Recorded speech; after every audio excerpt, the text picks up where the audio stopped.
Bueno, en primer lugar, nosotros estuvimos reunidos en varias reuniones, miren, desde el año pasado, con la MOM, con los jefes de los grupos de diputados de cada partido político que tiene los jefes de los alcaldes, perdón, de cada partido político que tiene alcaldes. Llegamos a acuerdos con la MOM. Estos acuerdos fueron los mismos que en el presupuesto anterior nosotros también llegamos, y eso facilitó la aprobación del presupuesto anterior. Lo que ocurrió es que estaban pidiendo, por ejemplo, para aclarar, en salud se bajaron 150 millones a un tema. ¿Por qué? Por dos razones. Una de ellas es porque en el presupuesto pasado no se gastó, y con los acuerdos del FMI se llegaron a acuerdos y se decía, ¿por qué vamos a dejar 150 millones si no se gastaron? Y la otra es porque ya el sector público, salud, está atendiendo estos casos de diálisis. Pero veamos un extremo. Si se necesitaran más fondos para este tema o otros de salud, para eso está la partida 449, donde nosotros, aprobando en el Congreso, podemos inyectar más fondos. Así que eran posiciones únicamente políticas, querían salir con banderas políticas, como por ejemplo, ¿usted cree que a los maestros les importaba en qué partida o en qué línea del presupuesto estaba el aumento de ellos? No, pero ahí está. Lo que querían es que se pasara de la partida que estaba, se pasara a la sección de educación. ¿Para qué? Para salir con una bandera política y decirle a los maestros, gracias a nosotros aseguramos el sueldo de ustedes y el aumento de ustedes, cuando eso siempre ha estado asegurado, pero eran posiciones totalmente políticas. Esa es la realidad de las posiciones antagónicas que había. Ahora bien, el Congreso Nacional, igual, fíjense que yo he tenido 8 sesiones desde que iniciamos, que terminamos en horas de la madrugada. Yo agradezco a los medios de comunicación que han estado ahí durante esas 8 sesiones. Yo siempre he calificado y sigo manteniendo mi palabra que más madrugones no van a haber en el Congreso Nacional, pero hablemos de qué madrugones. Madrugones como el que se hizo el 12 del 12 del 2012, cuando destituyeron a los magistrados de la Corte Suprema de Justicia. Madrugones como cuando aprobaron las nefastas sedes. Ese mismo 12 del 12 del 2012, cuando se eligió a los sustitutos de los magistrados destituidos. Recordemos un poquito, eran 5, quedó solamente uno. El que quedó fue Óscar Chinchilla. Después se nombraron los sustitutos. Cuando Porfirio Lobo Sosa llama a Óscar Chinchilla para decirle que él iba a ser el fiscal general, recordemos aquel proceso de elección del fiscal general. Yo recuerdo claramente cuando Ibis Discua denunció ese proceso y se retiró del proceso. Pero el magistrado, el 5º magistrado que quedaba, era Óscar Chinchilla, quien después lo hicieron fiscal general.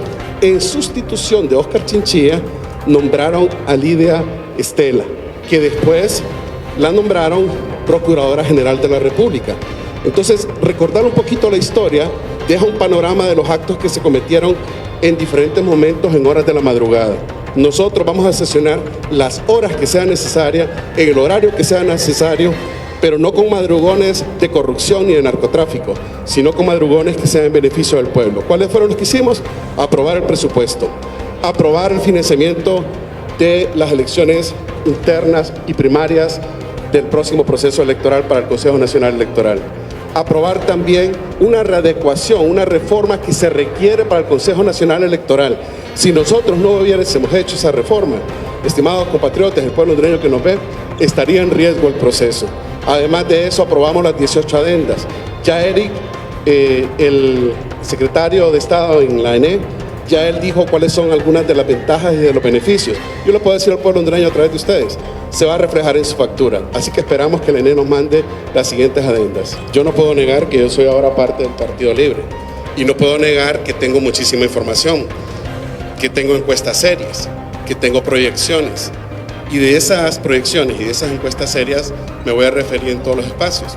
Evidentemente, al final de mi intervención, yo hice una aseveración, y la aseveración se la digo porque el Congreso Nacional es un ente político, y esa aseveración es que se estaba tratando de evitar la agenda porque, según la oposición, la candidata del Partido Libre va a ganar las elecciones si nosotros aprobábamos esto. Esa era la opinión de ellos. Pero no se ganan las elecciones con un presupuesto, no se ganan las elecciones con aprobar o garantizar el proceso electoral. Claro, eso es parte. Se ganan las elecciones con hechos, con actos, y eso es lo que me hizo a mí afirmar eso que usted me pregunta. La ley de justicia tributaria es una necesidad. Ahí se establecían originalmente un proyecto que venía del Ejecutivo que fue modificado sustancialmente en el Congreso Nacional. Vienen dos regímenes de inversión. Sin embargo, en la socialización, con una de las bancadas, que es la bancada del Partido Liberal, se acordó establecer un nuevo régimen. Se acordó mantener la vigencia de los regímenes actuales hasta que terminen. Este tipo de acciones también conllevan varios puntos que van a ser exigidos al país por el CAFILAT. Vienen a hacer una evaluación del país a mediados de este año. Y en la ley de justicia tributaria se está cumpliendo con varias de las condiciones que el país tiene que cumplir. Si no se aprueba, el país va a ser metido en la lista gris, con los nuevos requerimientos que hay de evaluación para evitar que haya receptación y lavado de activos, con el tema de la renta mundial a los que otros se oponen. Le puedo decir que así como afirmé la semana antepasada y pasada de que la siguiente semana íbamos a aprobar el presupuesto, no dije a qué horas ni cómo, pero lo íbamos a aprobar, se aprobó. Y de la misma manera que aseguré que íbamos a aprobar las agendas y se aprobaron, les puedo decir hoy al pueblo hondureño que nosotros vamos a aprobar la ley de justicia tributaria. Y a los diputados faltistas o que solamente van al Congreso Nacional a tomarse la foto para que los vean que llegaron y no están ahí, les aviso la responsabilidad que tienen. Estén presentes. Ojalá que todos estén presentes, de tal forma que nosotros podamos tener un amplio debate con el tema de la ley de justicia tributaria y sea el pueblo hondureño el testigo de cómo es que se va a aprobar este decreto importante para el país.